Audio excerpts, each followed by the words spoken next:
Researchers followed over 5,000 kids from birth to age 24. The children at age 9 who had the highest levels of insulin resistance were 5 times more likely to develop a psychotic disorder by the time they were 24. Holy cow. We're talking 500% increased risk. Man. This is not trivial. This is like slap in the face. This is a stronger connection than genes. Psychiatrist and an assistant professor at Harvard McLean. The world expert in the relationship between metabolic disorders and psychiatric disorders. Author of the book Brain Energy. Dr. Christopher M. Palmer. You're gonna look at some kids who get diagnosed with ADHD, and if they're in a crappy, abusive household, yelling, screaming, shootings on the street, it's pretty clear why that kid is having some mental health condition. Sure. We've got a tripling in ADHD diagnoses since 2010. Those poverty-stricken, abusive households have not tripled. What is the main thing that is driving depression, anxiety, ADHD, bipolar? What is the main root cause of those things? At the end of the day, it is. Hey, my friend Lewis Howes here, and we have a big episode with Dr. Chris Palmer. He's going to share some shocking statistics about the rise in mental health disorders from anxiety and depression to ADHD and bipolar disorder. And he's going to share some compelling cases for why integrating both physical and mental health treatment could be the key to helping you and millions of people recover with these challenges. I am so excited. If this is powerful for you, make sure to like this video, leave a comment on your biggest takeaway, and click the subscription button right below so you stay notified on all the top experts we have on this show moving forward.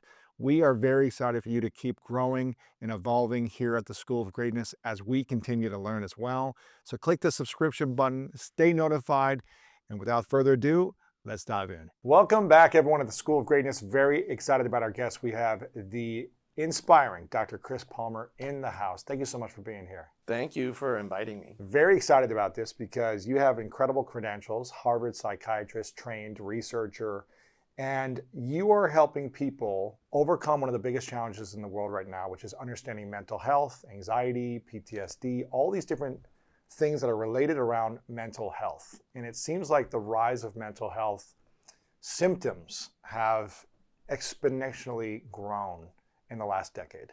And it seems like people are more medicated than ever before, and it's making them sicker, not better.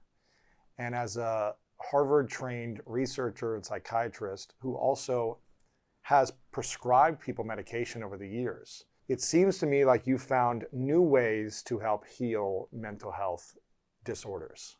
Is that correct? That is not related to medication. That is correct. It's about integrating physical health and mental health. And when you put it together, more often than not, you can actually help people heal and recover. What would you say then is the root cause of mental disease? And is that the correct way to say it? Is it a mental disease or mental disorder, mental health condition? What is the correct? That is the million-dollar question. Because some people will say, I'm struggling with my mental health, I'm burned out. That is very different than I'm struggling with my mental health because I had a really horrible childhood, which is different than I have a mental illness, which is different than I have a mental disorder, or my son has a severe chronic disabling mental disorder, which is different than I'm neurodivergent. I'm just neurodivergent. People need to accept me. I have a different brain. I'm autistic, or I have ADHD, or I have a learning disorder. We have these different labels, these different words, and they can mean vastly different things. And yet they're all interconnected. They can't be separated. And I think that's one of the more complex areas, because even the Surgeon General is saying things like, we have a mental health epidemic, and one of the root causes is loneliness. Yes. If we just address loneliness, we'll address this mental health epidemic. But you can be in a community of your friends and family, but if you're eating all the wrong things, it's going to affect your brain and your mental health as well. Exactly. there's more to mental health than just loneliness. So yes, I don't disagree with the Surgeon General that loneliness is one piece of the puzzle. I don't think that we have a loneliness epidemic that is driving autism, that is driving ADHD, that is driving bipolar disorder. I don't think the loneliness epidemic is driving all of those things. I think there's much more to the equation than that. What is the main thing that is driving depression, anxiety, ADHD, bipolar? What is the main root cause of those things? At the end of the day, it is metabolic dysfunction. And what is metabolic dysfunction? So, that even gets really complicated fast. The easiest way to explain it is that, most people think of metabolism in simple terms. And they think about it as either you got a fast metabolism or a slow metabolism, and that makes you lose weight or gain weight. Athletes might think about metabolism in a somewhat more sophisticated way. They might talk about VO2 max and some other things. If you've got a good metabolism, a healthy metabolism, a superior metabolism, you can run faster, you can lift more, you can do more. You have endurance. You can run for 30 miles instead of the person who can only make it 2 miles and then peters out. And the reality is metabolism is those things and is related to those things and does largely influence those things, but metabolism is so much more than just those things. The simplest definition is probably it's the process that all living organisms use to take food, oxygen, and some other critical ingredients like vitamins and nutrients and turn those into energy or building blocks for cells. And that is what fuels our bodies. It's how our bodies grow. Yes. It's how our cells repair themselves. But it's also how our cells end up making hormones. It's how they make neurotransmitters. It's how our muscles move. In a way, metabolism is biology. Mm-hmm. So in that sense, it's like this overwhelmingly complicated thing. So if your biology is bad or off, your mental health is probably going to be off as well. Depending on where in the body it's occurring, yes. When your biology is off or when your metabolism is off, you are likely going to have signs or symptoms of a problem somewhere in your brain or body. Really? And that could be high blood pressure, high blood glucose in the form of prediabetes or diabetes. It could be obesity. It could be depression or anxiety or ADHD symptoms or seizures or Alzheimer's disease. It spans all of those. Again, not because metabolism is simple, but because metabolism is ridiculously complicated and all-encompassing when it comes to biology. So in that sense, some researchers will even push back on me and say, Chris, come on, that's not very helpful. If you're saying that all of this is related to biology, then that doesn't really help us much. But if once you see this big picture and you see these different puzzle pieces and how they all fit together, you can actually come up with shockingly revolutionary treatments sometimes for people with mild mental health conditions all the way to severe, crippling, disabling mental health conditions. And at the same time you're helping them improve their mental health, you can help them achieve a healthy weight and lower their blood pressure and live longer and live healthier. But I mean, as a Harvard researcher, psychiatrist, you're supposed to be studying the brain or the mind, right? You're not supposed to be studying, or thoughts, you're not supposed to be studying the body, right?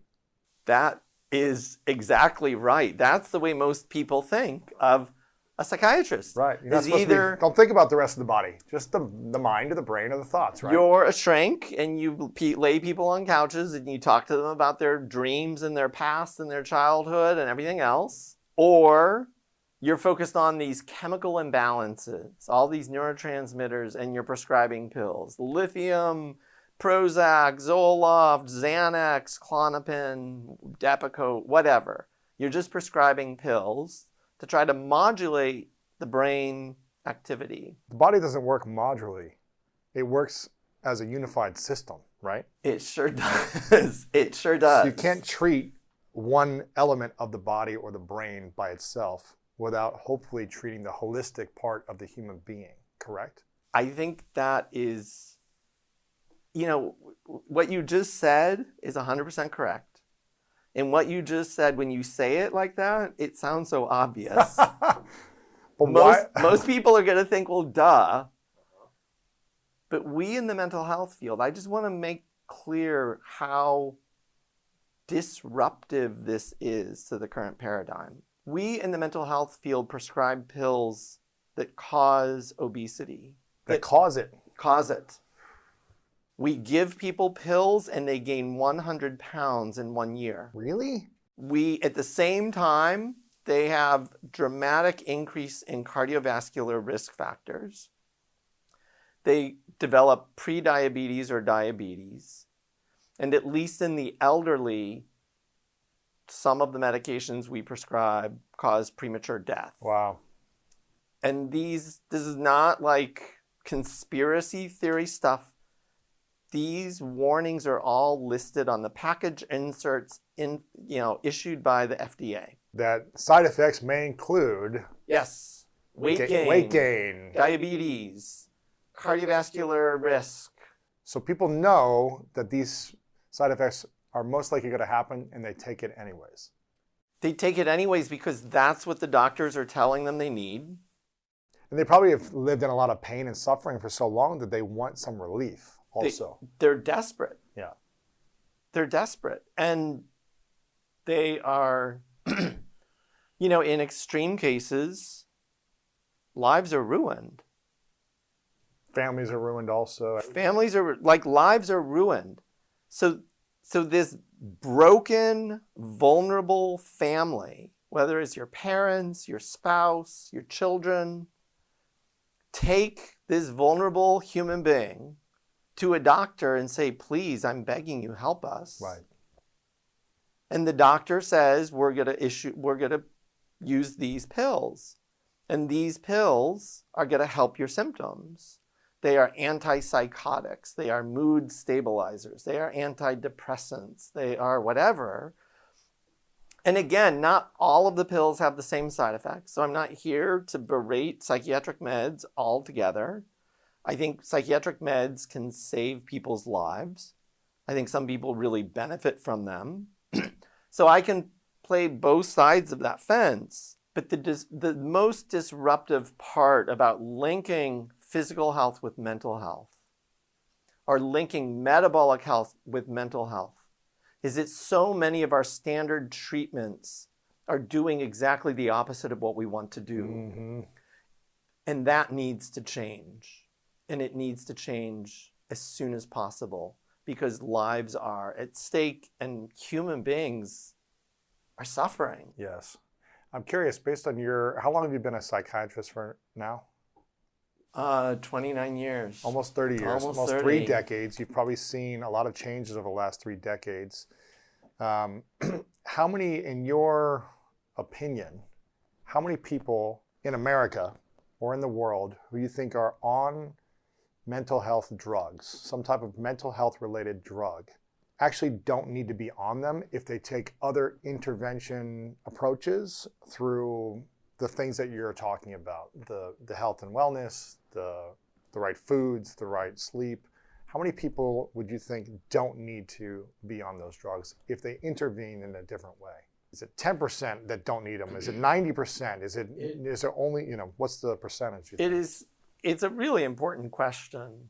And the real answer is I'm kind of wildly guessing. Yeah. But I'll at least share with you the basis for my wild guess.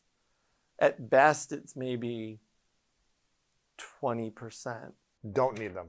20% who do need them. 20% who do. 80% who probably could get by if we as society take a different stance and use different strategies Wow. for human health care, integrating physical health and mental health. Wow. And the reason I say that is because the rates of many mental disorders are at all-time ever recorded highs.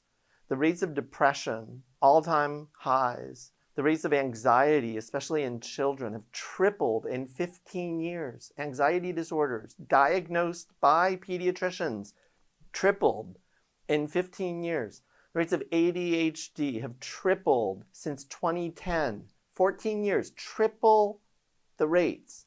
The rates of autism spectrum disorder have quadrupled Wow. in 20 years. The rates of bipolar disorder in adults have doubled in 20 years. In children and adolescents, it's up exponentially because bipolar disorder largely wasn't recognized or diagnosed 30 years ago. So it's up like literally like thousands of percent. It's crazy how much that's up. The rates of eating disorder, 5-fold increased risk for eating disorders. In case people have been hiding under a rock, opioid overdose deaths through the roof, 5-fold increased risk in 25 years. 5-fold increase in opioid overdose deaths. We've long known how to recognize that kind of thing. There's this statistic, so a lot of people are like, oh, this can't actually be true. We're just recognizing all these diagnoses. Well, we knew how to recognize eating disorders and people starving themselves to death 30 years ago. Yeah, we could see it. There was no problem diagnosing that. We knew how to recognize opioid overdose deaths 30 years ago. People are dying. They're dead on the street. You get the bloodstream. It's not rocket science. It was not that we were stupid 30 years ago and didn't know how to recognize it or diagnose it. There's another statistic called deaths of despair, which include the opioid overdose deaths, but include suicides and other causes of death, alcohol-related deaths. Yes. That is at an all-time high, at least since the Great Depression. I think we actually just a year or two ago surpassed the Great Depression. And the reason that's important is not because the Great Depression was a lot of metabolic health conditions.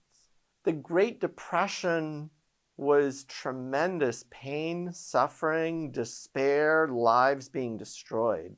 25% unemployment rate. Wow. People standing in line for food to feed their children. People losing all of their life savings. And there was no Social Security program back then. There were no government resources to make sure people weren't homeless.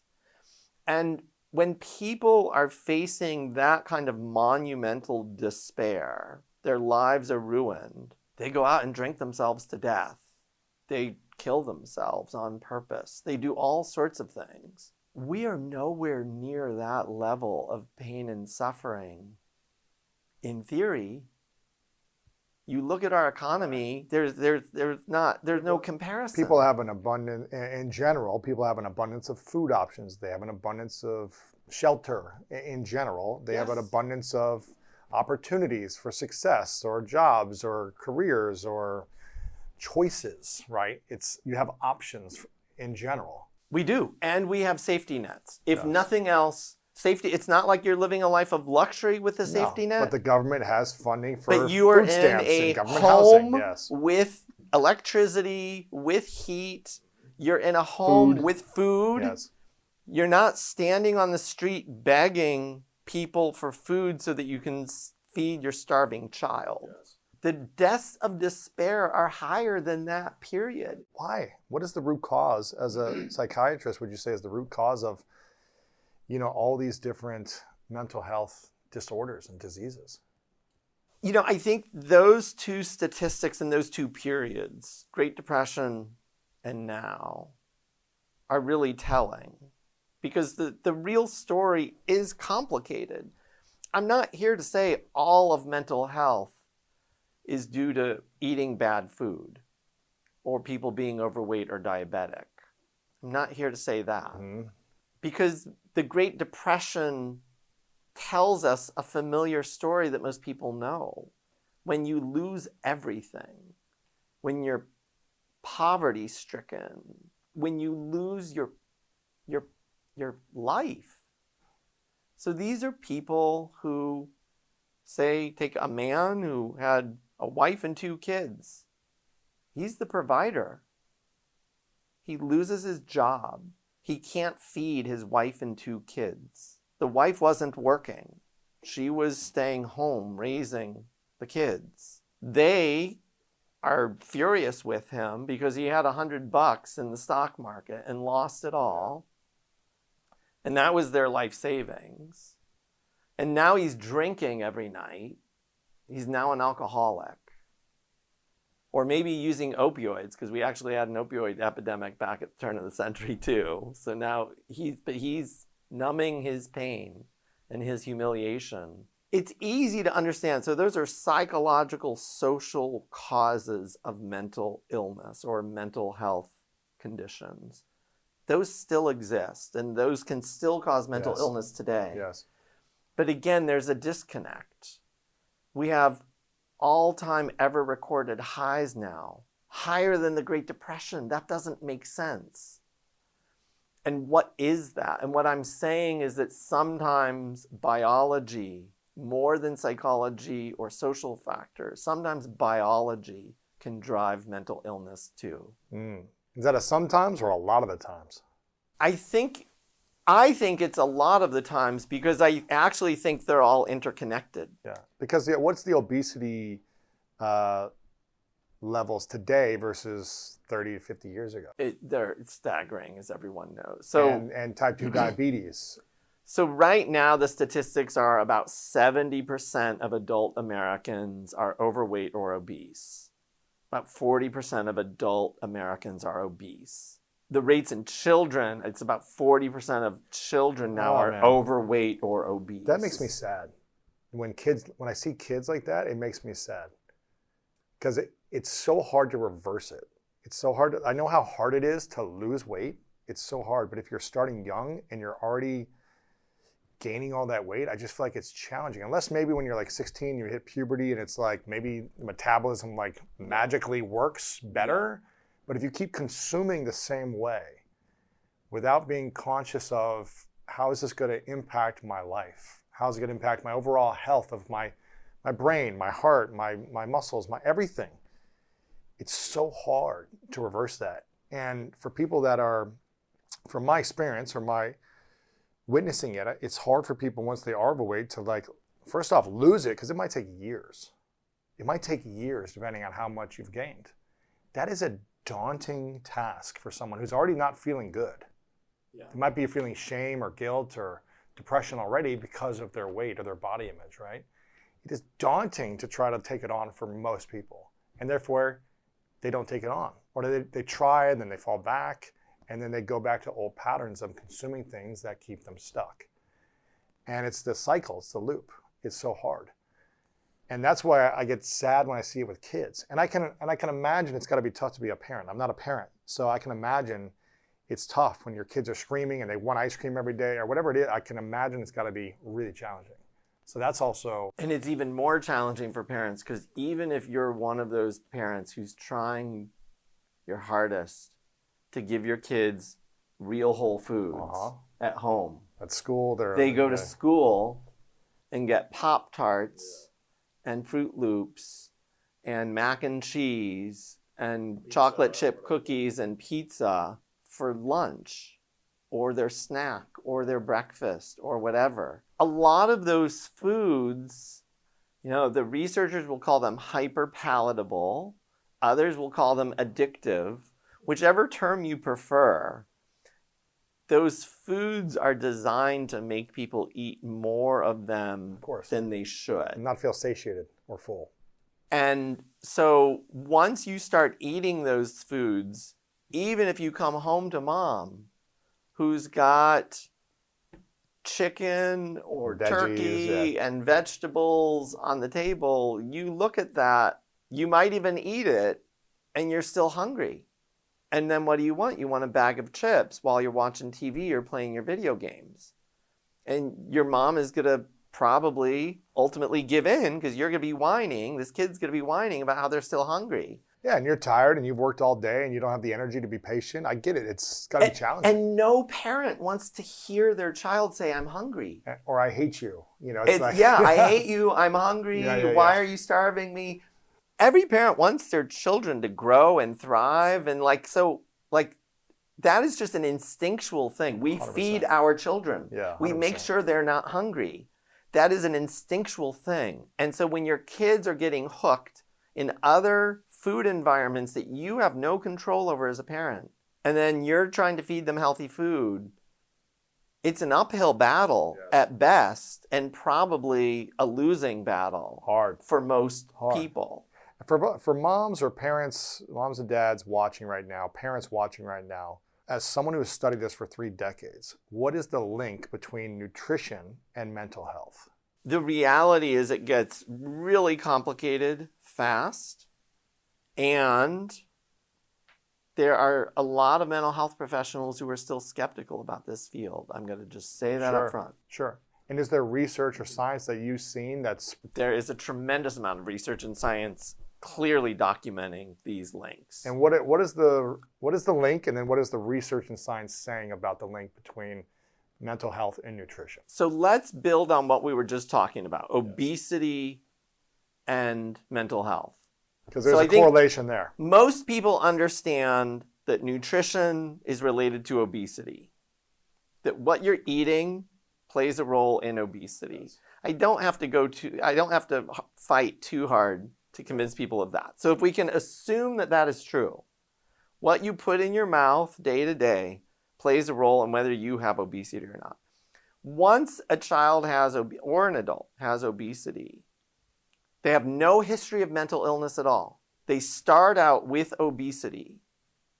Once you have obesity, you are at dramatically increased risk for a wide range of mental disorders. Really? Nicotine use disorder, schizophrenia, bipolar disorder, major depression, anxiety disorders, personality disorders, eating disorders. Essentially, all of the mental health conditions, all of the major categories of mental health conditions that we have are included. So if you have obesity, you are at much higher risk of developing a wide range of mental health conditions. Wow. If your parents have obesity, their offspring are at much greater risk of having neurodevelopmental disorders. Oh, man. Meaning autism, ADHD, Really? learning disorders, and others. What is the percentage or number of when someone reaches obesity level, what is the likelihood that they'll also have a mental health disorder or condition? Is there you're 20% more likely, you're 80% more likely to have some type of mental health challenge? So honestly, the real details of that get down to what age is the person? Are they at an age where this disorder is more likely to occur or even be diagnosed or recognized? Sure.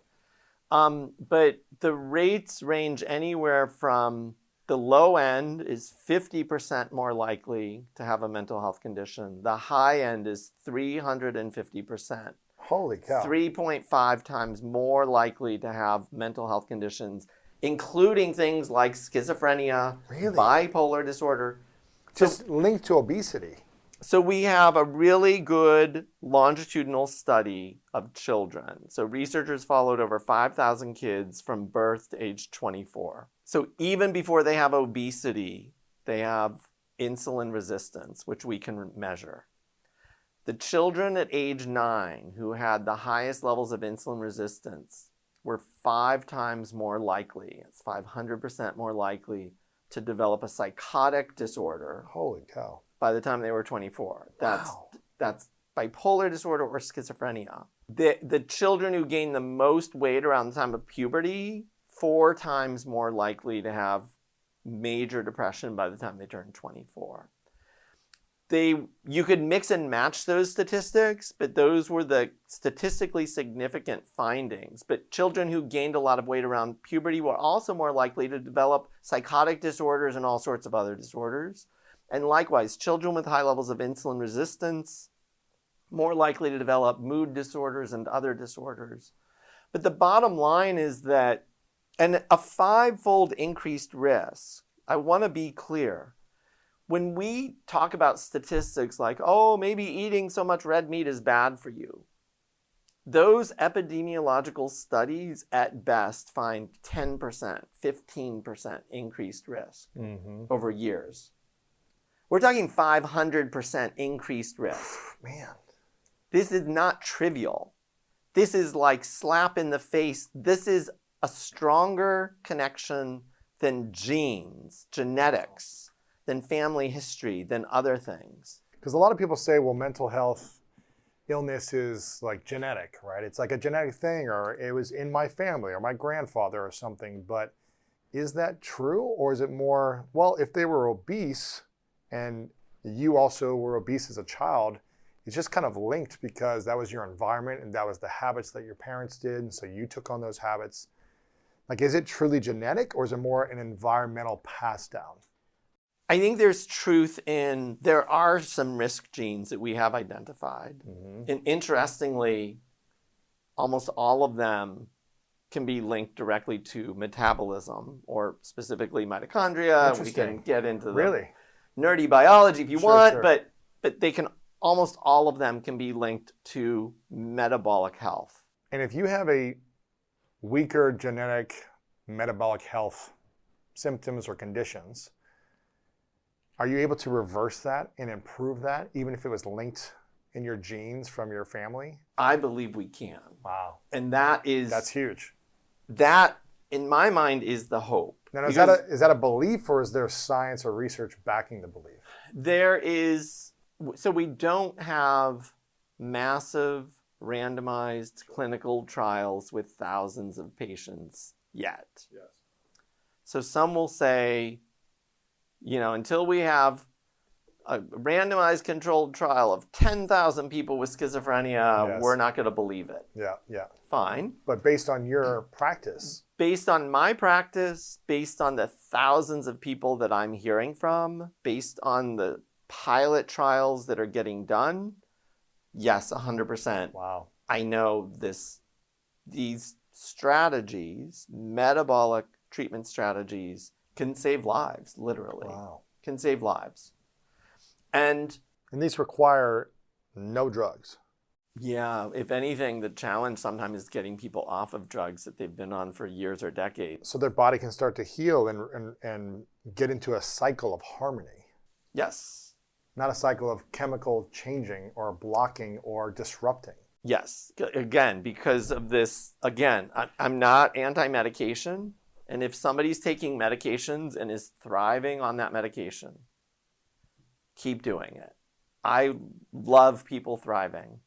And if somebody is saying, I take a stimulant for my ADHD and I'm thriving now, great, keep thriving. If somebody else says, I have anxiety or depression and I take Prozac and it has saved my life and I'm doing great on it and I don't have any side effects, great, keep doing it. But more often than not, a lot of people are not thriving on psychotropic medications. At best, they are managing what they are being told are chronic mental health conditions. You're going to be like this for the rest of your life. You just have to accept that, it must be genetic. The researchers and the clinicians who say that, I have zero doubt, they actually have such good intentions when they say that. 100%. And the intention is, I don't want to blame people, and I want them to know this isn't your fault. This isn't your fault. But by telling people it's genetic, it kind of gives them an out, right? It's like, it's not my fault. And there's nothing I can do about it. So I think that a lot of people think that that's benevolent. I actually think it's harmful because you're making people hopeless. You're telling people that you are defective. That's not good. Your genes are defective. It's not your fault. It's your parents' fault, and their grandparents' fault, and their parents' fault, and their parents' fault. And you're gonna be on medication for the rest of your life. But you're gonna have to take medicines for the rest of your life. I don't like that. And we're sorry that these meds aren't working ideally. This is the best We're we got. sorry that you're in the hospital every other year. Oh, man. We're sorry that you can't work because your depression and anxiety are so bad, or because your mood instability is so bad, or because your ADHD is so bad, or because your learning disorder is so bad. We're sorry you can't work. We're sorry you're not thriving. But that's just the way it is. And you're just going to have to accept it. And accept that you've got this unfortunate condition. Again, in the last 25 years, we're telling that to 4 times more people. Crazy. 4 times more people than we were 25 years ago. And it's not because we're just recognizing it more. People's brains are being impaired. That's what I think. At the same time that we have skyrocketing rates of obesity and diabetes, and we see impairment and appetite signaling and satiety signaling and, fat cells and everything else. Obesity is that. Obesity is a biological, pathological process. It is not good for you. By and large, I think for most people, it's not their fault. If somebody's telling you, eat this food, eat these chips, eat these Pop-Tarts, these are good for you, and you're eating them, and those things are making you sick, I think the first step is somebody needs to inform the person that these are not good for you. These are actually toxic for you. They're harming your health. And so we need to start there. And then we need to start with, schools aren't passing out cigarettes. They're not passing out vapes. Why are they passing out other harmful substances to our children?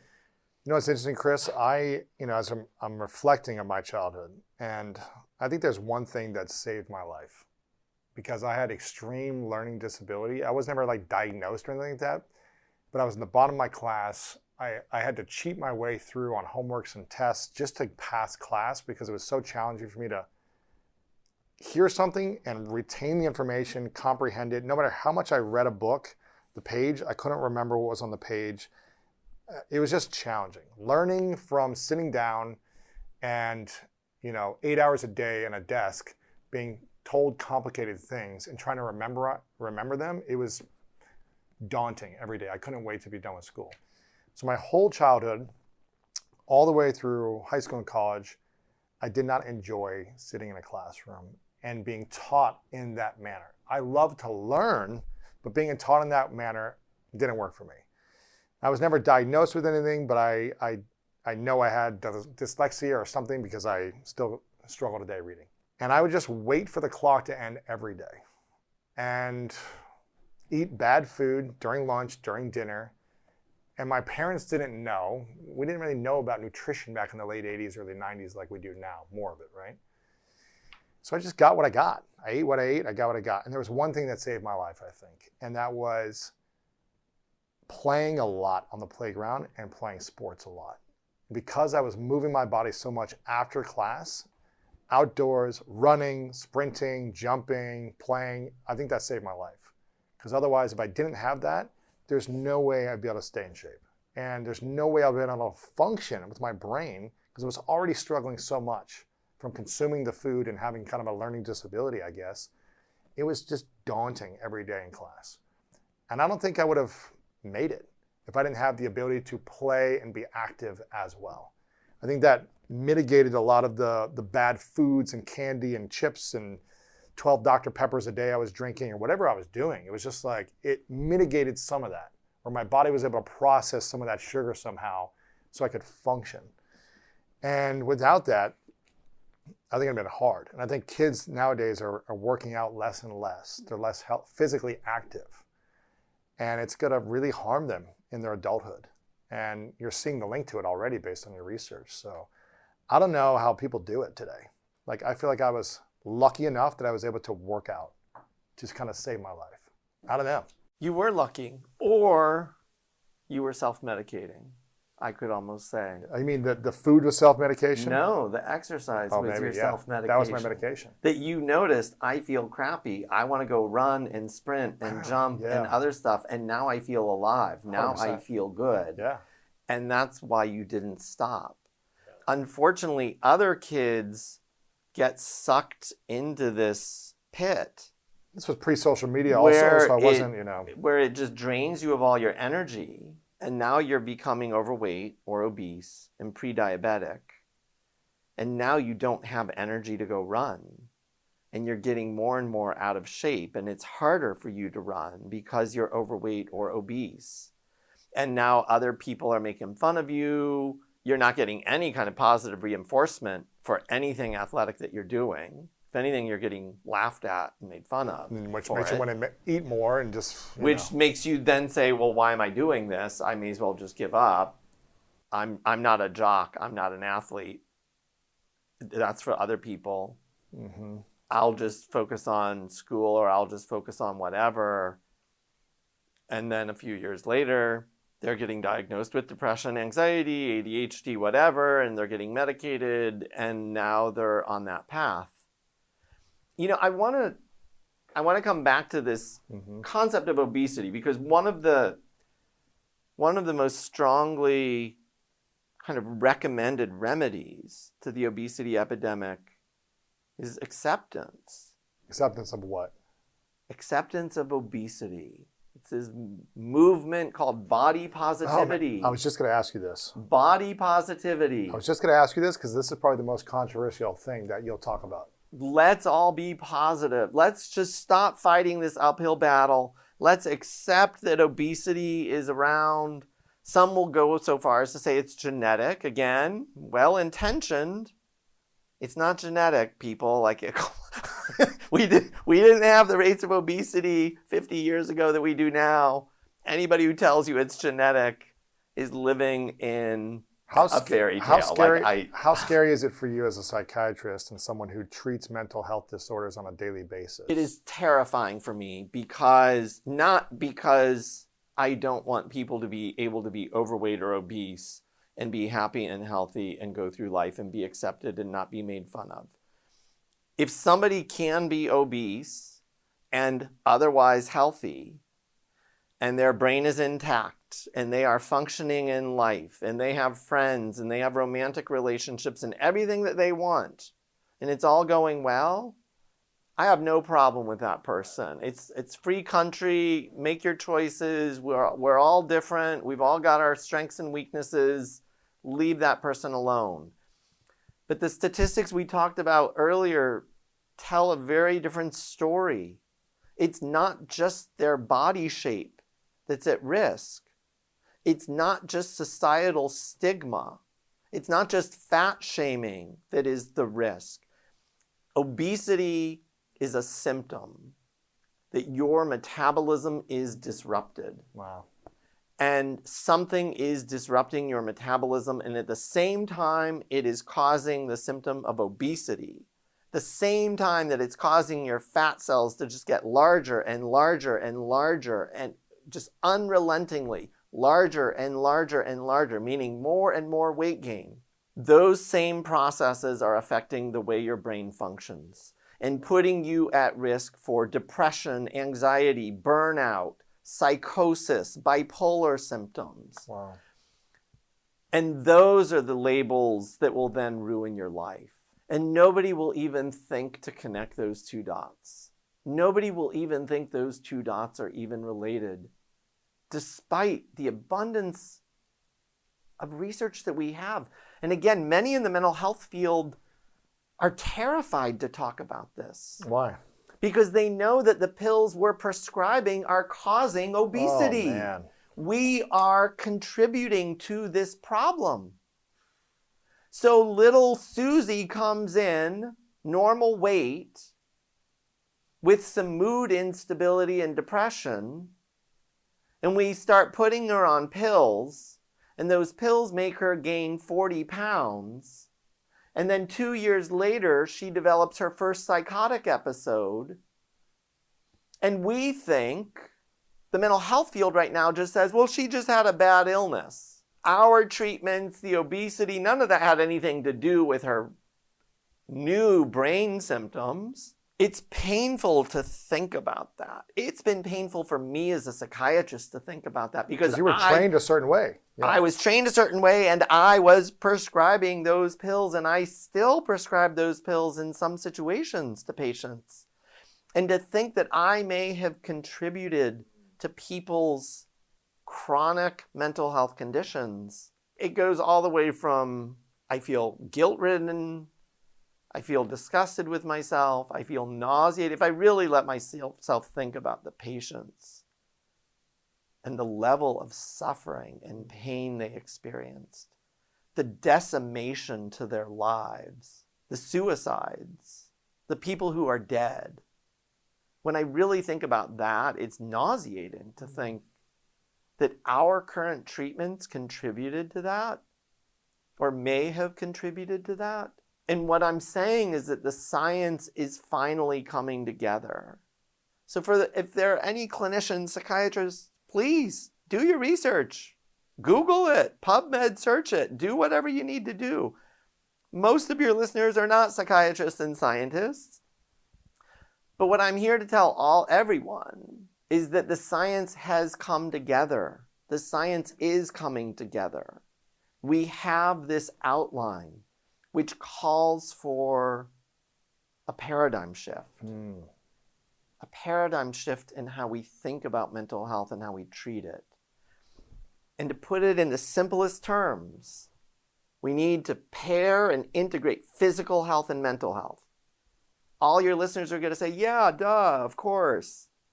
Well, then why are we prescribing pills that are causing physical health conditions? Why are we prescribing pills that are causing massive weight gain, diabetes, cardiovascular disease, premature mortality?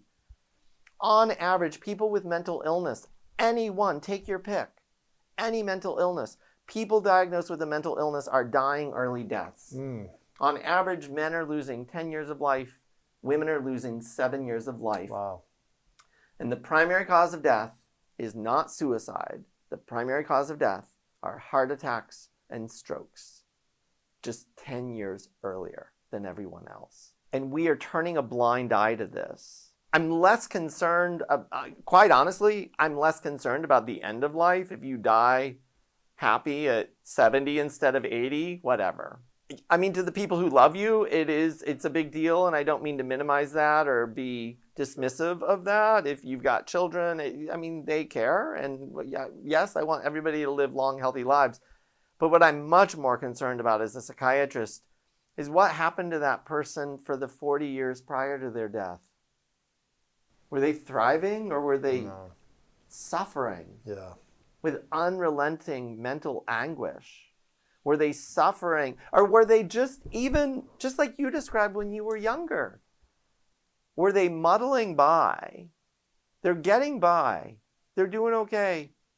But they constantly, chronically feel, I'm less than everyone else. I'm not smart like everyone else. I'm not motivated like everyone else. Maybe I just, there's something wrong with me. Maybe I'm depressed, or I'm anxious, or I've got ADD, or whatever. I've got a learning disorder. But there are millions and millions of people getting through life feeling like they're not good enough, feeling like they don't measure up. And what I'm here to say is we can do better. Yes. Those people should not have to go through life like that. Those people should be thriving, and we should help them thrive. 100%. And you mentioned something about kind of body acceptance. It seems like when I was growing up in the 90s or whatever, it was about the media portrayed extreme skinny in women as beautiful. And then now it seems like a different extreme. It's like obesity is beautiful, and the media portrays that, and body acceptance. And I think there's a good intention behind it, but as a psychiatrist, what is the fear that you have when people are being celebrated for obesity versus thinking about a holistic health approach to life? I really think it's because, I think that movement, again, it's good intention. Accept yourself, yeah. That they think that all of the bad outcomes of obesity are because of fat shaming and societal stigma. And if society would just come around and learn to be kinder and nicer to people with obesity, if everybody could play nice together, we would have a happier world. What I'm here to tell you is that's not true. Obesity is a symptom. It's like smoke coming out of your house and ignoring it and saying, let's have a Let's have a smoke positivity home. Let's just celebrate the smoke coming out of our homes and ignore that there's a fire burning. Wow. That may burn down our foundation, that may burn down our home. What I'm saying is let's not ignore it. It is a symptom of metabolic dysfunction or dysregulation. We can understand it and we can do something about it. And again, we can help people thrive. A lot of people quickly then go to Ozempic. Let's just prescribe Ozempic for everybody. Put everybody on Ozempic. That'll save the day. No, that won't save the day. There is still a root cause of the obesity. And if we don't address it, if we just ignore it and treat the symptom with Ozempic, and I'm not anti-Ozempic. If people need Ozempic to get a leg up on the lifestyle changes that they need to make, if that helps them get over their addictive cravings for the junk food that they should know they can't eat, then I'm all for it.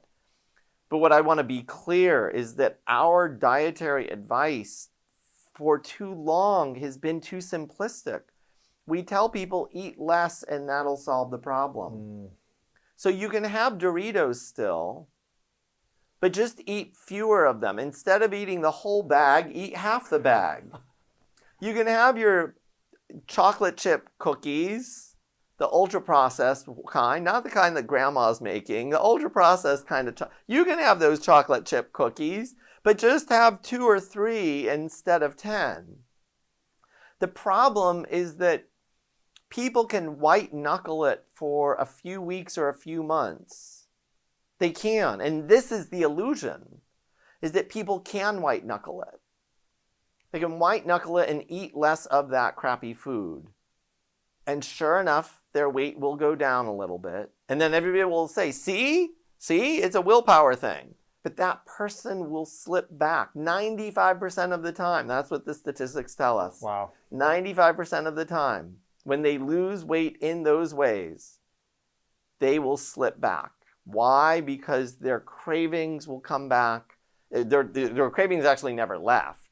They were just white knuckling it. And people can only white knuckle it for so long. So instead, what I would argue is that people need to be given better advice. And that advice means some foods are going to be healthier for you than other foods.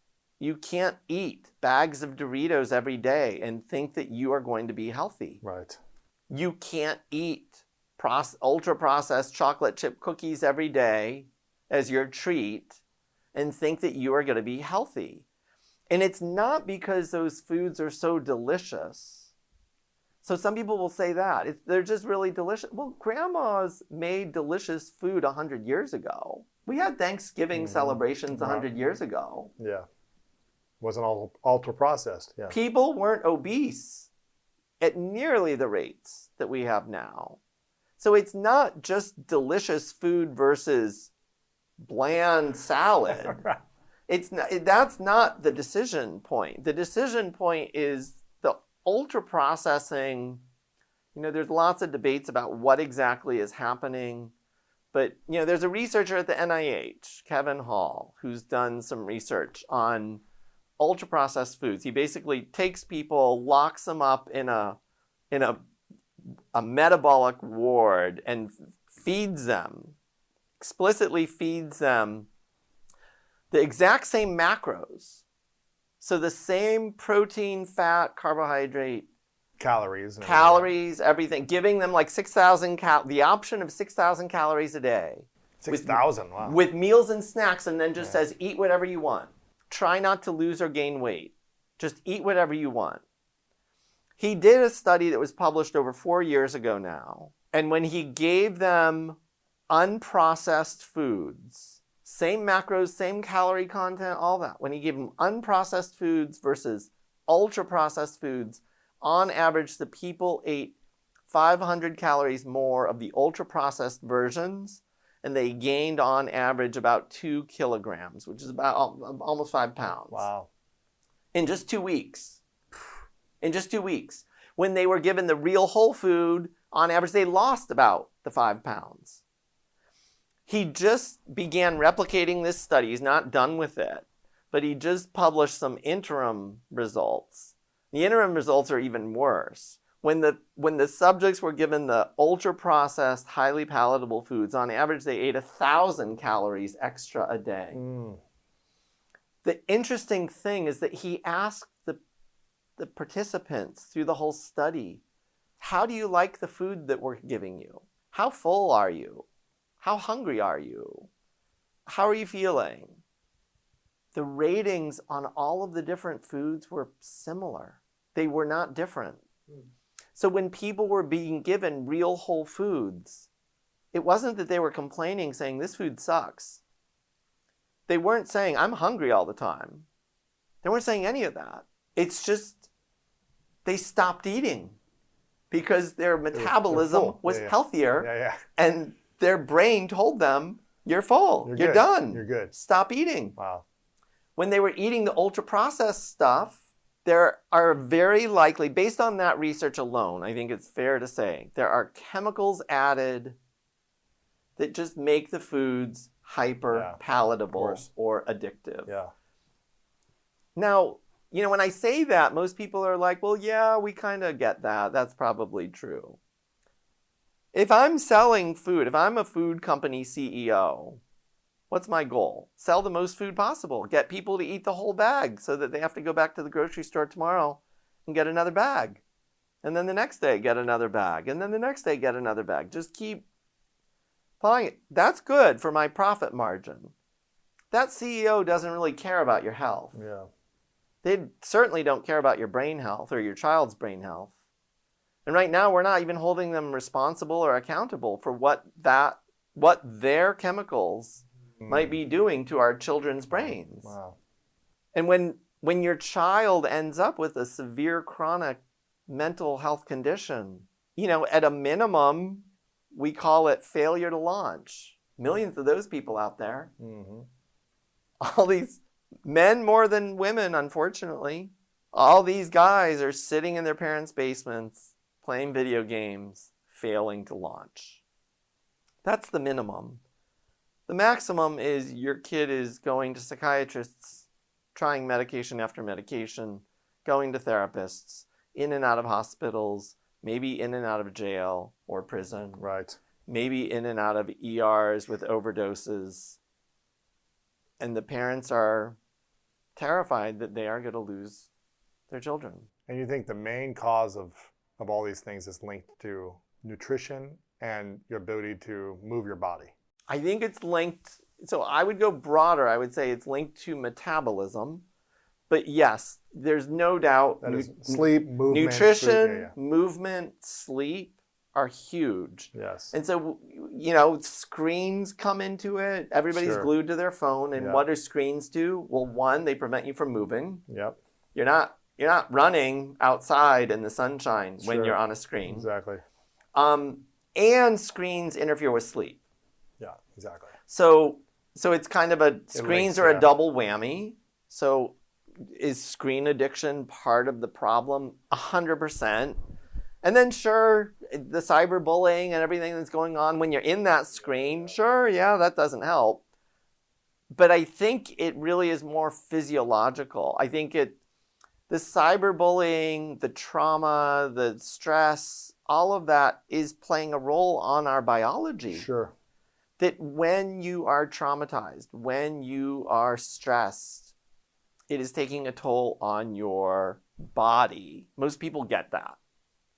And what I'm saying is if you dig deep, it's actually taking a toll on your metabolic health. Yeah. It's making your blood glucose go up from stress hormones and cortisol. It's making your heart rate go up. It's increasing your blood pressure. And if it's occurring over long periods of time, those are metabolic biomarkers. Chronic stress. Yes. Chronic stress is linked to trauma, unresolved trauma, pressures, all these different things as well.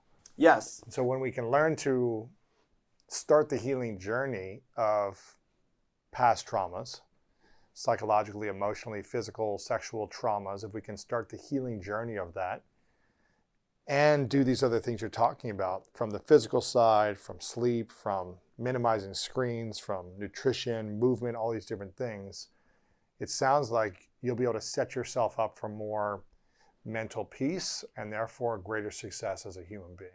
100%. Like what you just laid out, and I know like you're like a shining example of all of this. So you're like everyone's role model for all of this. But yes.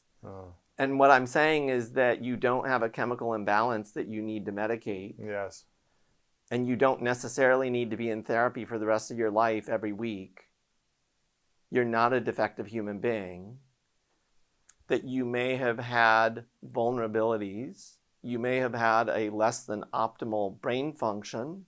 And the strategies that you've used allowed you to thrive. Again, does anybody get to perfection? No, we're all human. We've all got our strengths. We've all got our weaknesses. That's just the way it is. And that's never going to change. Right. But you can still have vulnerabilities. You can still struggle with reading, for example, like you mentioned a little bit ago. You can still struggle with reading and be quite successful. Yeah, of course. And it doesn't have to affect my self-worth anymore. You know? No. It doesn't have to affect my ability to feel good about myself.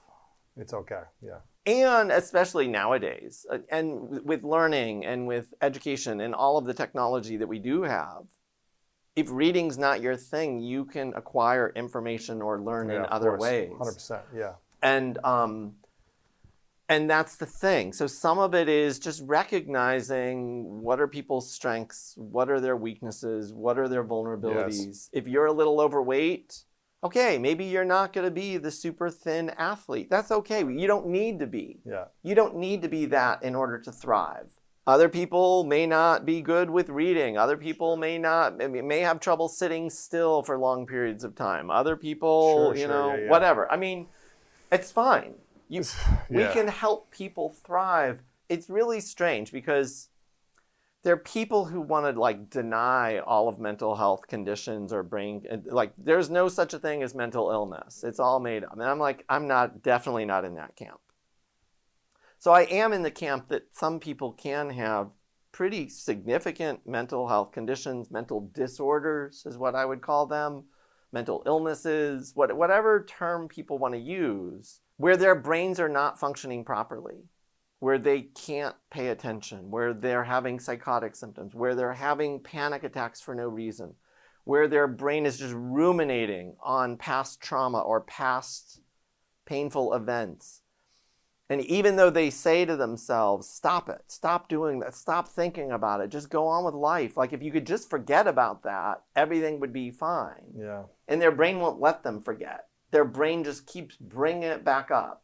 I do think that people can have conditions where their brains aren't functioning optimally. And what I'm here to say is, yes, medications, we can still use them. If they can help people achieve remission and recovery and thrive in life, I'm all for it. Mm-hmm. But not stay on it forever. But far too many people are not getting any of those three things. They are not getting remission. They are not getting recovery. They are not thriving. Right. They are being medicated. They're being told you've got a chronic mental health condition. We'll manage it the best we can. Right. And I want those people to hear loud and clear there is a new way. Mm-hmm. That's beautiful.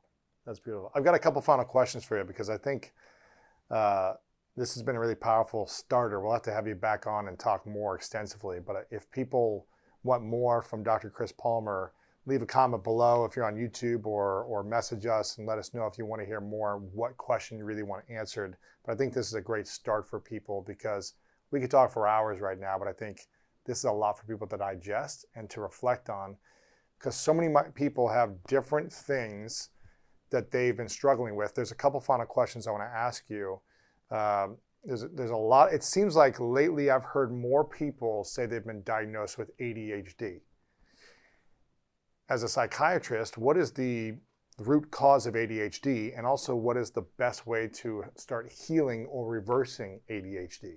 I think, ADHD in its classic form is considered a neurodevelopmental disorder, meaning you're either born that way or it's something that's happening to you early in life. Yep. There are biological, psychological, and social causes of it. So the biology can include everything we've talked about. Yep. Diet, exercise, and those things are way off base and skyrocketing in our population. And I think that is a big part of the reason why we have skyrocketing rates of ADHD. Again, if your parents with the lack of the things we talked about, nutrition, sleep, movement, exercise, that if children are being fed from birth highly processed, ultra processed baby food formula with added sugars and other things. Right now the World Health Organization and the American guidelines, dietary guidelines for Americans, say that children under 2 should have 0 foods with added sugar. Wow. Yeah, 0. I believe Gerber, if you look at the ingredient list of Gerber baby foods, it's all sugar. a lot of them have sugar. It's not all sugar, but a lot of them have added sugar. We are not following these common sense guidelines. And so we're setting these young brains up for not thriving. And again, this is not impossible. Japan does a very different job. The rates of obesity and overweight in Japanese children are less than 5%. What is it in America? 40%. Wow. Japan knows something we don't. And what they know is that they feed their kids broccoli and seaweed and fish and other things, that they're eating them they're giving them real food. And so that's part of it. Some of the other biology could be infections. If you get an infection early in life, you're much more likely to have a whole range of neuropsychiatric disorders, including ADHD. Yeah. But then psychological and social factors play a role. Trauma, stress, childhood adversity, poverty, those things, yes, they do play a role. So for some kids, you're going to look at some kids who get diagnosed with ADHD, and if they're in a crappy, abusive household, yelling, screaming, shootings on the street, but yelling, screaming in the household, Wow. It's pretty clear why that kid is having some mental health condition. Sure. And I don't care what it is. It's probably more than just ADHD. It might be PTSD, anxiety, depression, whatever, a lot of it. I mean, that's obvious. So I'm not here to take away from those obvious cases. Those situations have not increased in our society. We've had a tripling in ADHD diagnoses since 2010. Those poverty-stricken, abusive households have not tripled. So what is the root then of that? The root is metabolic dysfunction, which means diet, exercise, lifestyle, other things. Have you seen people who've come in to your clinic or other psychiatrists that you know are working with patients that come in and are diagnosed with ADHD that have gone on this intervention, not using medication, but intervention of, I'm going to prescribe you 8 hours of sleep, whole food diet, movement, moving your body. And have you seen them be able to reverse ADHD? 100%. Really? So it's a reversible thing.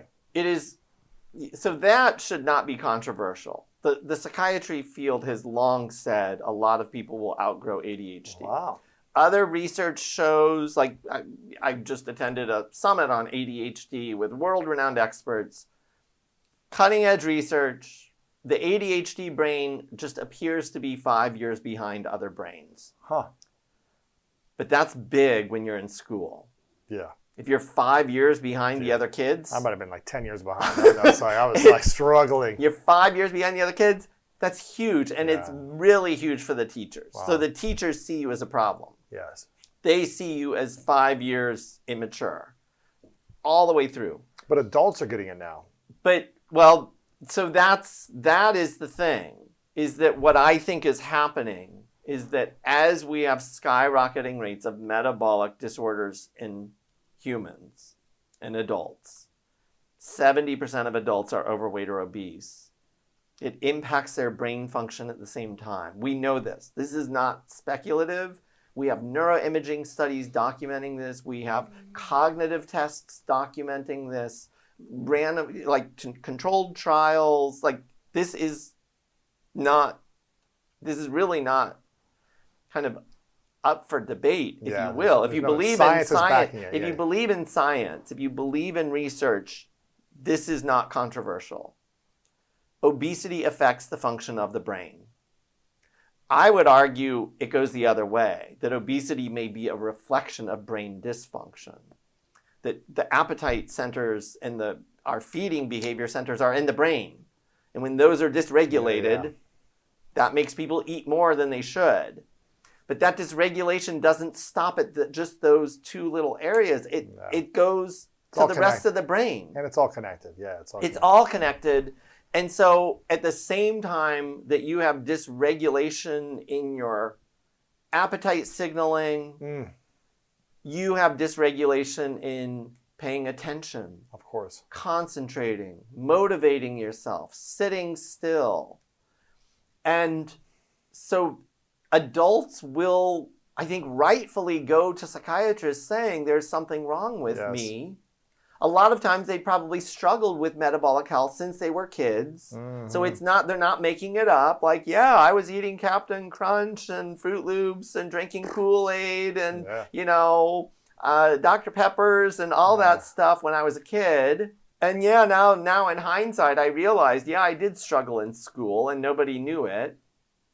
And the psychiatrists today are saying, we've diagnosed ADHD that just got missed. Yeah. And what I'm saying is, no, it's bigger than that. And whether the person had it since childhood, I think some adults are developing it now, newer. We need to put it together. And again, the reason we need to put it together is because we are prescribing more psychiatric pills than ever. We are delivering more psychotherapy than ever. More people are getting psychotherapy than ever before.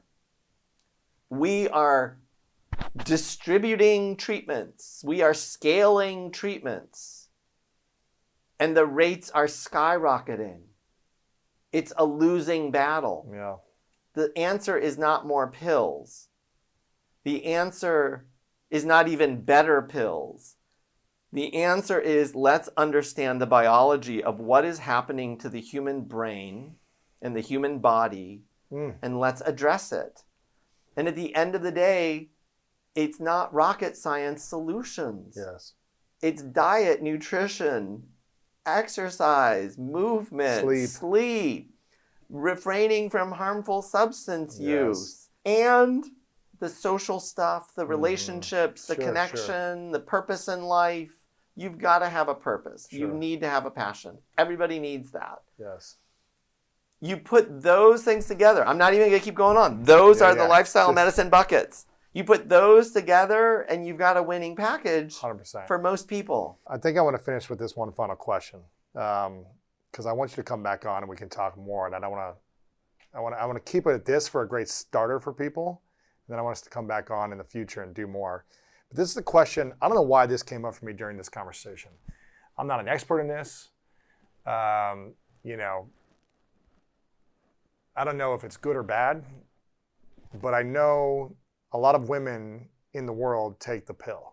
I don't know if you have any research on this or if this is something that psychiatrists study. But how much does the pill affect women's mental health? It definitely affects women's mental health. Does it improve it? Does it hurt it? Because it seems like a lot of women are on the pill. And whatever your preference is, doesn't matter to me if that's what you're doing. But it doesn't seem to be natural to be blocking hormones that are supposed to be within a human being on a monthly cycle. For me, it just doesn't seem natural. Even though it's been conditioned that this is a good thing or a lot of people can take it and it's going to help prevent a lot of things, I get that. But how much is the pill hurting women more than they actually know? I think that, so we do have good research studies on this. The real answer is it's complicated. So first and foremost, I want to say, women have a right to contraception, to effective contraception. 100%. We not don't want saying- we don't want lots of unwanted pregnancies. 100%. Yeah, I'm not saying like. Let's start there. So everything else I'm going to say that follows, I'm not at all in favor Yes. of taking contraception away from women and just trying to have them barefoot and pregnant in kitchens. 100%. None of that. 100%. But Number two, there's a price you pay for everything. there is. And so there are some women, probably a lower percentage than half, who will benefit from birth control pills. So How many percentage? It's hard to say. So it really is kind of, I want to say anecdotal. It's more than anecdotal because like Sure. OBGYNs and reproductive psychiatrists will actually use birth control for women who have really erratic periods or other things. 100%. And some women can benefit tremendously from it. The bad news is we do have large population studies.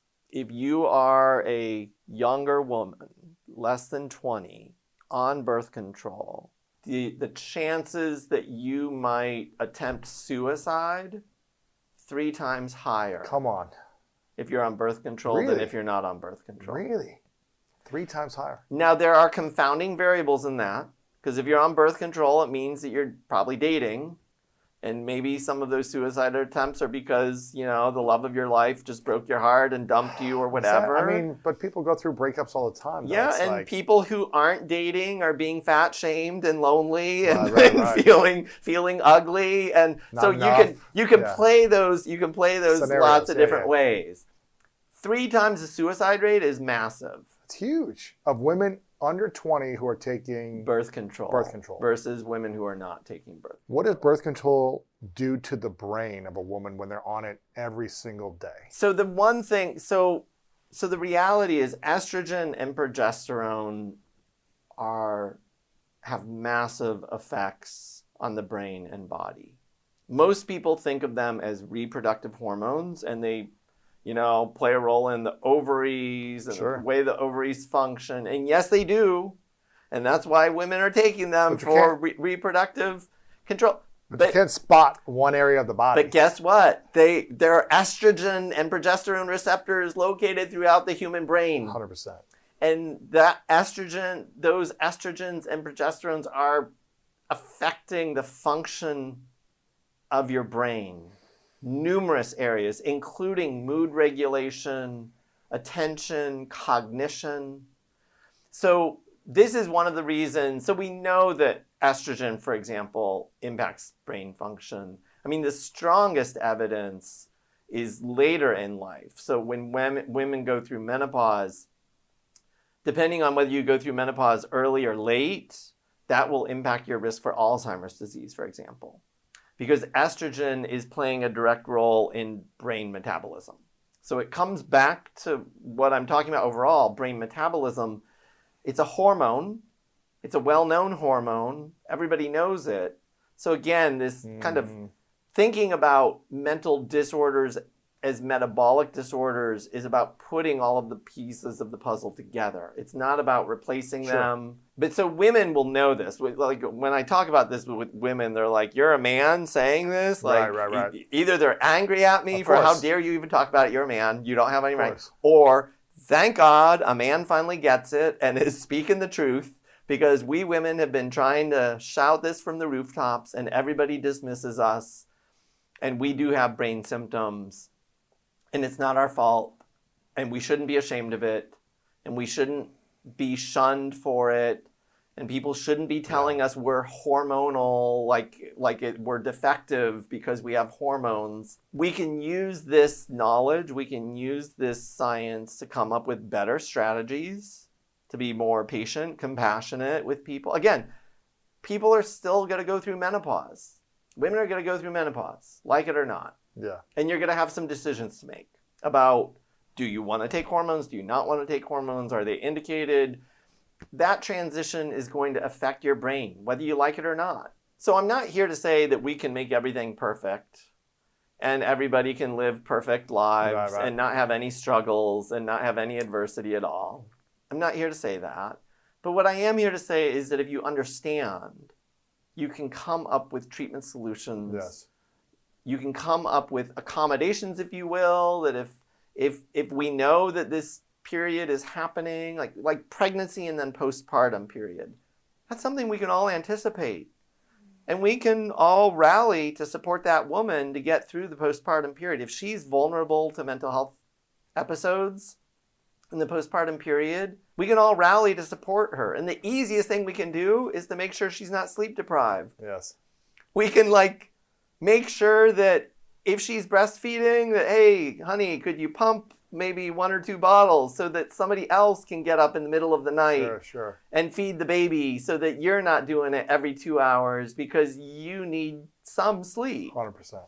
And I mean, there's so many clear common sense things. Again, that's not rocket science.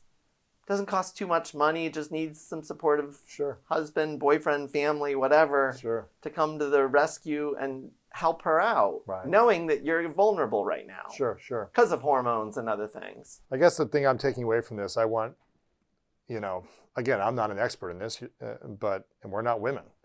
So I can't speak into the experience of a woman. But what I'm hearing you say, the research and the data and the science is saying that if a woman is on birth control, it is 3 times more likely they will have suicide thoughts or suicidal. Is that what you said? Suicidality, yeah. And so I just want people to be aware of that. And maybe there's a bigger benefit to you, and maybe you can manage that in other ways where it doesn't affect you. But it sounds like there's a massive risk to it. And I just want women to be aware of what they're taking on if they choose that option. So 100% everything you just said, and maybe even more concretely, just to add to that, to say, if you are a woman and you've chosen to go on birth control, and now all of a sudden, a few months later or a year later, you're having mental health struggles, anxiety, depression, suicidality, anything, mood instability. Yes. Talk to your healthcare practitioner about, could this birth control pill be playing a role in my new onset mental health condition? Right. And could I maybe go off of this and let's see? And don't take more pills for the symptoms of the pill. You know what I mean? It's like, well, that's the challenge. Is that stay on the let's birth take the control, worst case. but here's something else to get in now. Exactly. So Let's take the worst case scenario. that's not good. A birth control pill is going to adversely affect a woman's mental health. Yes. She is 18 years old. We'll make her an adult so we don't piss anyone off. She's 18 years old. She decides to go on birth control. She had never had mental health symptoms before. And now at 18 and a half or 19, all of a sudden she starts having new onset anxiety or depression. She goes to her doctor to talk about this. Yes. Because she's talked to her friends, and all her friends say, oh, you've got to go and get on some Prozac or Zoloft. Yeah. It really helps. Helps you sleep, helps you deal with So anxiety. now she goes to the doctor, and now the doctor prescribes her Zoloft on top of the birth control pill. The Zoloft maybe kind of sort of works, but then 3 months later, now her sleep is really disrupted Or she gains because weight. of the Zoloft. Yeah. Or she starts gaining weight. But now her sleep is disrupted. And so what does the doctor do? Well, let's put you on a sleeping pill now. Oh my gosh. Let's put you on a sleeping pill so we can help you sleep. Ugh. And now she's on 3 pills, all because somebody didn't recognize what the root cause was, which was a bad reaction to a medication. Yes. I cannot tell you how many people I've seen that this has happened to. Really? My estimation is millions and millions of people Ugh. are in that situation where they go on a pill for a good reason. Yeah. She's 18, she's dating wants to be somebody, protected, she wants to be responsible, she wants to make sure she's not going to get pregnant. And that's our society would say that she's being responsible. That's great. The boyfriend wants her to be on the pill. Everybody wants her to be on the pill. Everybody. So she's on the pill. And now it starts having adverse effects. Nobody even considers that possibility. And now she's going down this road where she's getting more and more meds, developing more and more health conditions. Again, she started off a happy, healthy, thriving woman. In love, in a relationship. In love. Good things. Now she's got depression, anxiety, whatever. She's got insomnia because Obesity, of a side effect. yeah. Maybe she's starting to gain some weight. Now the boyfriend dumps her. And now what? Now there's more medication to deal with the trauma and the stress. Yeah, no, that if the boyfriend does dump her, then she gets even more depressed because of grief. And so what do? We increase the dose of your Zoloft, or we start a new medicine. We have to add a medicine. We need to do something to treat that. And unfortunately, then at that point, I've seen lives ruined from that point on, because it's some people might say, well, if I'm 18 and if I'm not on the pill and if I'm having sex, because that's my choice and I want to have connection or pleasure, and if we get pregnant, well, then my life is over because I'm 18 and I haven't lived my life and I have a child now at 18. And so someone might say, well, I don't want my life to be over because I have a child too early, or what I think is too early based on society's standards. Well, and I am going to endorse that. So I am all for responsible family planning, and that means planning when you are going to have a baby. I mean, 50%, for those of you who don't know, 50% of pregnancies in the United States are unplanned. More often than not with married couples, but they are unplanned. What's the other solution then to not getting pregnant besides being on the pill? So there are IUDs, a man can wear a condom. I mean, there are all sorts of other contraceptive methods that people can use. And I'm not here to say there's a one-size-fits-all contraceptive method for everyone. But what I'm here to say is that, as you pointed out, understand that there are risks with contraception.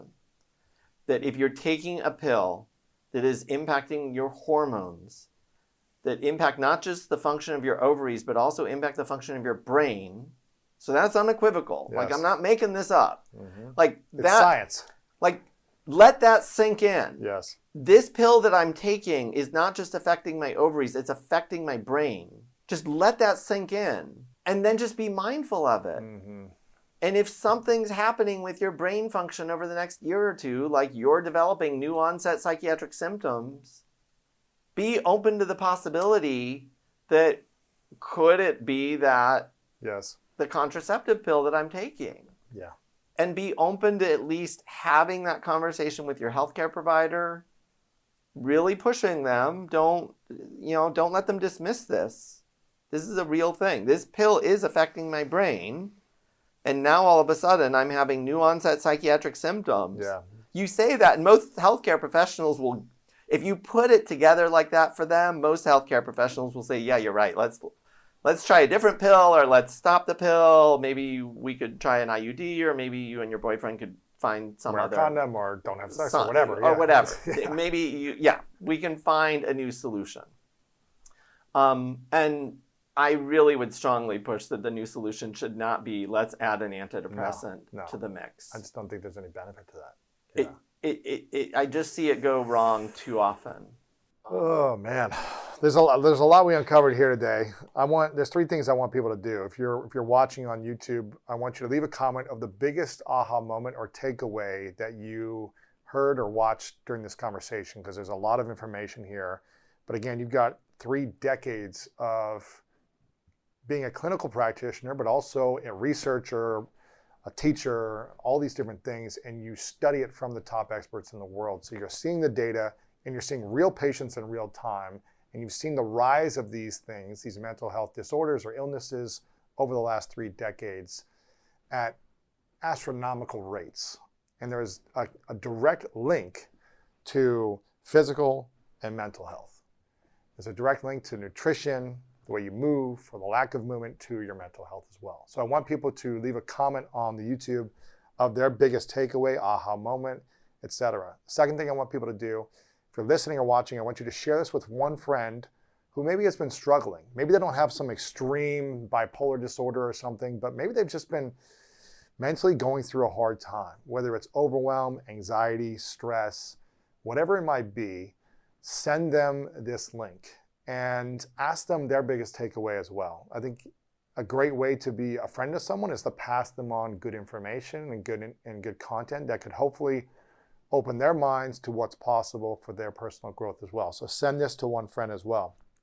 Third thing I want people to do is I want them to get your book, because you've got a book that dives in deep on all these different things called Brain Energy, a revolutionary breakthrough in understanding mental health and improving treatment for anxiety, depression, OCD, PTSD, and more. And again, a lot of people are feeling these symptoms or these conditions these days, or they have early stage symptoms of these things. And I want people to get the information and have the solution to reversing these things, because you're not hopeless. It's not hopeless. You give a lot of people the tools on how to reverse a lot of these things. And yes, like you've said, there are extreme cases that may need extreme medical interventions. And we're not talking about that. We're talking about the other 95% of people who are developing anxiety, overwhelm, stress, PTSD, ADHD, who are having these things that are starting to take over their life. But sounds to me like a lot of them are reversible or manageable to not be consuming one's life. So I want people to get your book. I want them to follow you. brainenergy.com, chrispalmermd.com, also Chris Palmer MD on X and Instagram, and really send people this conversation in your life, your friends, your family members, and say, hey, I just was thinking about you and wanted to see if there's anything that you took away from this conversation. I think that's the best way people can support their friends and family as well. Is there anything else we can do to be of service to you, Chris? No, I mean, this is really helpful. I want to thank you so much for, serving me is serving people who are struggling with their mental health. Yeah. Because there are millions of them. Yes. So if we can help those people, I love the idea of sending this episode to a friend or family member, and then I would actually just add, follow up with them. Yes. Say, how are you doing? And when after they give you their polite answer, I'm fine. But how are you really doing? I'm fine. How are you really doing? Yeah. I actually sent this to you because I really sometimes worry about you, or I've noticed this. Whatever concern you had about them that made you send this to them. And ultimately what that's about is I want you to just be a really good friend and resource to people. Even if you yourself are struggling with your own mental health, you can be a rock for someone else. 100%. Just let them know. Yeah. Like, I'm here for you. Yes. I've got your back. Mm-hmm. We can get through this together. And that, in extreme cases, that can save a life. Mm-hmm. Yes, 100%. And I want to finish with this, Chris, because I want to acknowledge you for, again, 3 decades of research. And I love this in your book. You dedicate your book to your mother. I'm going to read it for people. I think it's beautiful. To my mother, my futile attempts to save you from the ravages of mental illness lit a fire in me that burns to this day. I'm sorry that I didn't figure this out in time to help you. May you rest in peace. And I just think that's a beautiful mission and purpose that you are living. Even though your mother, you weren't able to be a stand for her, but to be able to, in her memory, be of service to other people who have family members and friends who are struggling with extreme mental health disorders and feel like there's no hope. And so I really acknowledge you for being a stand for research, being a stand for science, to give people tools, and putting yourself out there to hopefully save a lot more lives that are struggling and feel like there's no hope. So I'm really grateful for you, Chris, for being here today. Thank you. Thank you, Louis, for having me. Appreciate it. Thank you so much for being here. I hope you got some value from this episode as much as I did. If you did, please do me a favor and click the like button right now. If you like this, it's going to help share it out into the YouTube world even more for us. Please click that like button and leave a comment below on your biggest takeaway, or if you have any questions that you want me to follow up with. Also, subscribe to our channel, because when you do, you help us book even bigger guests, and I want you to have the best information out there in the world, because that's what the School of Greatness is all about.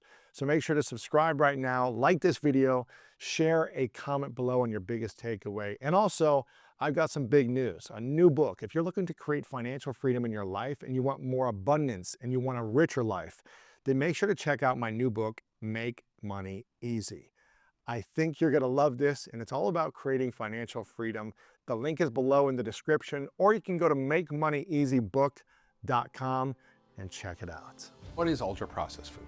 Well, everybody understands whole food. That's an apple or an egg or a piece of chicken, right? Then there's minimally processed food. So if you make sauerkraut, well, you're taking cabbage, you're chopping it, you're fermenting it. It's still pretty much whole food, but it's got some processing. Then there's, maybe some little more extra processing that can happen.